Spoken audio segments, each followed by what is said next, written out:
J'ai entendu parler d'un couple. Non, ce n'est pas une histoire récente. De leur mariage heureux, ils étaient en route pour la réception quand un camion est arrivé et les a percutés. C'est ainsi que le mari est décédé avec son nœud de papillon juste là. Peu importe qu'il s'agisse d'une malédiction, d'un charme ou d'une flèche, il est mort. Que fait une telle mariée dans une situation pareille? On pourrait penser que les gens viendront la réconforter, mais au lieu de cela, on commence à attendre dire qu'elle est une sorcière. C'est ce que les gens diront. Imaginez ajouter à la douleur précieuse de cette femme au lieu de venir la réconforter. Ils diront, nous avons toujours su que cette dame avait tué notre fils. La vie peut être cruelle si vous ne connaissez pas votre Dieu et si vous ne pouvez pas vous tenir debout seul pour le louer. Si vous avez encore besoin d'un clavier, d'une guitare basse et d'un directeur musical, votre fondation est petite. Il y a des moments où votre douleur devient un écrivain et elle écrira des chansons que vous seul pouvez comprendre. Des chansons qui ne sont pas censées avoir de sens pour personne d'autre que vous. Conçues de manière unique pour louer Dieu à travers votre douleur. J'ai dit à Dieu qu'il n'y a rien dans la vie qui me fera regarder Dieu et dire « Dieu, pourquoi ?» Maintenant, beaucoup de gens voient ce que nous faisons et pensent que c'est grâce aux résultats que Dieu a apportés aujourd'hui. Non, les résultats ne sont pas venus en un jour.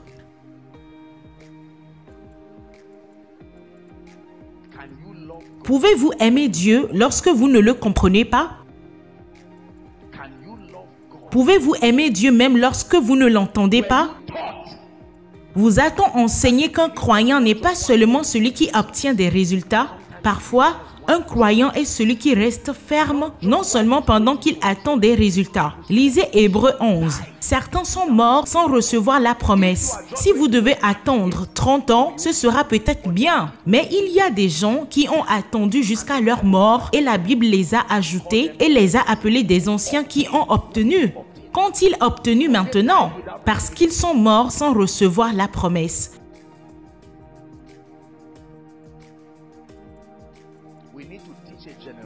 Nous devons enseigner à une génération que Dieu n'est pas un distributeur automatique. Nous devons enseigner à une génération que Dieu n'est pas un politicien qui donne juste un emploi. Rappelez-vous, je parle de croissance. D'autres aspects vont suivre. Nous devons enseigner à une génération que Dieu n'est pas juste un simple joueur. Non, il est Dieu. Au commencement Dieu et à la fin de votre vie si j'ai Dieu. Lorsque les gens témoignent et que nous voyons ce qu'ils disent, ils disent « J'ai obtenu un nouvel emploi. Voici le certificat. » Nous applaudissons et quelqu'un vous aidera et se roulera par terre pour votre bien. Mais quand les gens disent « Je suis né de nouveau, j'ai donné ma vie à Jésus-Christ », les gens disent simplement « Oh, félicitations !» Alors, vous allez rejoindre la file d'attente et savoir ce que vous avez. Il y a beaucoup de questions dans votre esprit. Maintenant, la réponse est ce que vous entendez maintenant. Si vous aimez vraiment Dieu au-delà de certains niveaux, il y aura besoin de poser cette question. C'est la raison pour laquelle beaucoup de chrétiens ne peuvent pas aller aux funérailles. Qu'allaient-ils voir? Que se passe-t-il quand vous avez assisté à un service joyeux et juste après, quelqu'un meurt et on vous demande de venir saluer les gens? Maintenant, vous et eux dites, « Pasteur, pourquoi cet homme est-il mort ?»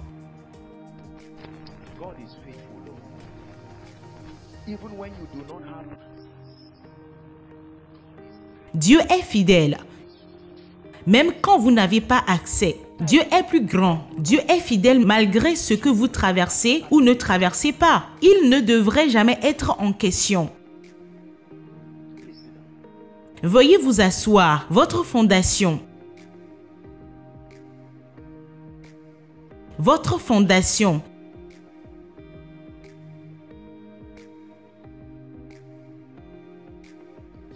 Deuxième épître de Paul à Timothée, chapitre 2, verset 19. Fixons ce premier point. Deuxième épître de Paul à Timothée, chapitre 2, verset 19. Il dit, « Néanmoins, le fondement de Dieu est sûr. »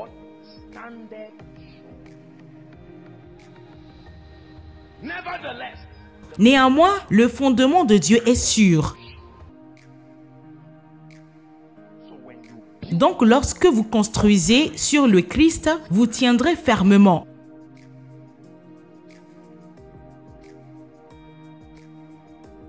Système de croissance. J'avais besoin de marcher sur ce chemin avec nous pour que nous ne nous excitons pas à cause des autres choses que je vais partager et dire. Et oubliez le fait que si votre fondation est défectueuse, vous savez, laissez-moi vous dire ceci.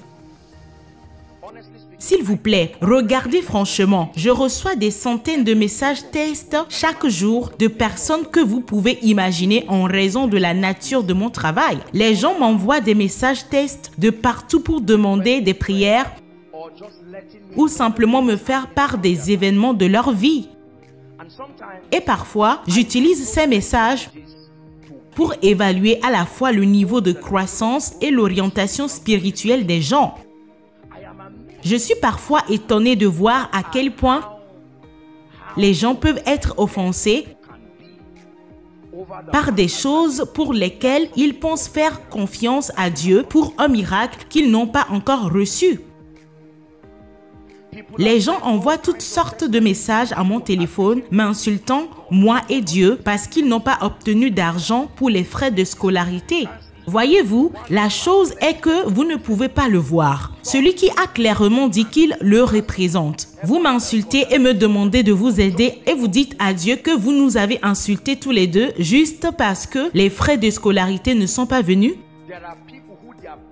Il y a des gens qui paniquent et envoient des messages tests juste parce qu'un enfant tombe malade. Oh mon Dieu, les messages tests qu'ils écrivent. Pourquoi Dieu fait-il ceci et cela? Je suis un donneur, je donne la dîme. Pourquoi dit-il cela? Et puis plus tard, peut-être que je suis en réunion et vous ne répondez plus. Vous voyez, c'est le genre de choses que je dis. Et Dieu n'est pas fidèle et tout ça.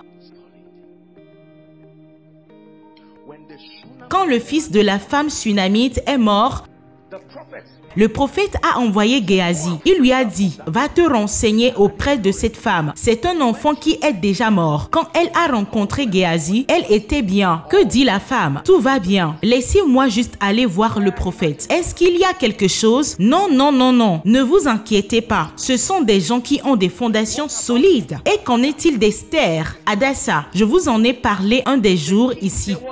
Il y a eu une urgence. Aman complotait pour détruire le peuple de Dieu. Et ensuite, il lui demande, devrais-je accorder quelque chose? Non, non, non. Roi, s'il vous plaît, prenez votre temps. Je veux simplement préparer un banquet pour vous. Pouvez-vous rester calme sous pression? C'est la preuve de la stabilité. Ce n'est pas seulement une preuve de maturité. Certaines choses sont plus que l'âge seul et la psychologie. C'est le reflet de votre connaissance de Dieu.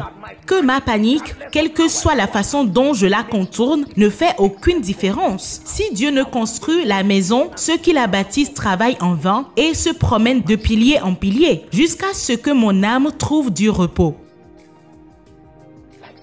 Comme quelque chose qui manque et vous l'avez trouvé. Trouvez du repos. Numéro 2. Dépêchons-nous.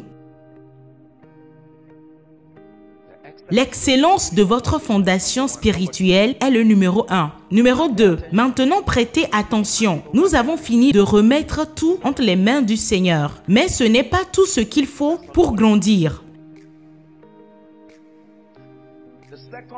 La deuxième clé, si vous voulez grandir et croître de manière durable, est de comprendre le cosmos. S'il vous plaît, notez-le. Comprendre cette terre et le système mondial. Vous ne grandirez jamais si vous ne comprenez pas le monde dans lequel vous vivez, le cosmos, ce système social. Il n'est pas suffisant de comprendre uniquement le royaume de Dieu. Vous devez comprendre ce monde.